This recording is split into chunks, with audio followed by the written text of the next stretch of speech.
नमस्कार दोस्तों, क्या आपने कभी सोचा है कि इस पूरे ब्रह्मांड में सबसे शक्तिशाली चीज क्या है?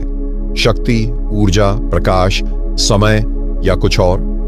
जो भी उत्तर आपके मन में आया है वह अधूरा है, क्योंकि असली उत्तर है शून्य।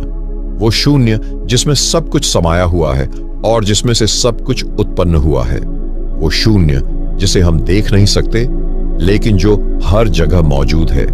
शून्य कोई साधारण चीज नहीं बल्कि ब्रह्मांड की सबसे रहस्यमयी शक्ति है। यही वह शून्यता है जिसमें पूरी सृष्टि का जन्म हुआ और जिसमें एक दिन सब कुछ समा जाएगा। लेकिन क्या आप जानते हैं कि इस शून्य से जुड़ने का एक तरीका भी है, एक ऐसा ध्यान जो आपको इस ब्रह्मांड के सबसे बड़े रहस्य तक पहुंचा सकता है।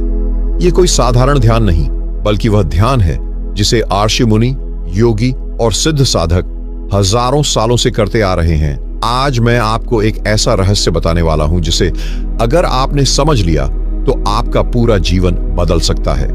यह वह ध्यान है जिसे अगर सही तरीके से किया जाए तो आपका मन, शरीर और आत्मा तीनों पूरी तरह से परिवर्तित हो सकते हैं। यह ध्यान आपको वहां ले जाएगा जहां समय नहीं होता, जहां विचार नहीं होते, जहां केवल शांति और ऊर्जा होती है। अगर आप इस वीडियो को यहां तक देख रहे हैं तो समझ जाइए कि यह कोई संयोग नहीं है। यह ब्रह्मांड आपको इस ध्यान की ओर खींच रहा है, क्योंकि शायद अब वह समय आ गया है जब आपको अपने भीतर छुपे हुए असली रहस्य को जानना है। लेकिन ध्यान रहे, यह ध्यान कोई साधारण प्रक्रिया नहीं है। इसे करने के लिए आपको खुद को पूरी तरह से समर्पित करना होगा। आपको अपनी चेतना को हर बंधन से मुक्त करना होगा और शून्यता में डूबना होगा। आप कल्पना कीजिए कि आप एक विशाल अंधकार में खड़े हैं।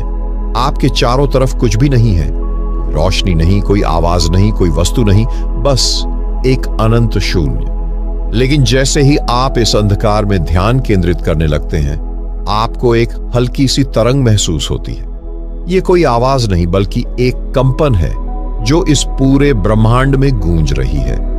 यह वही कंपन है जिसे योगियों ने ब्रह्मनाद कहा है। यह वह ध्वनि है जो तब भी मौजूद थी जब इस ब्रह्मांड की रचना हुई थी और यह तब भी रहेगी जब यह ब्रह्मांड समाप्त हो जाएगा।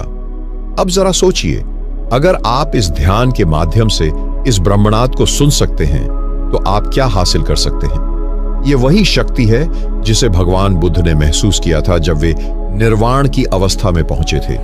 यह वही ऊर्जा है जिसे महर्षि पतंजलि ने अपने योग सूत्रों में वर्णित किया था। यह वही शून्य है जिसमें कृष्ण ने अर्जुन को गीता का उपदेश दिया था। यह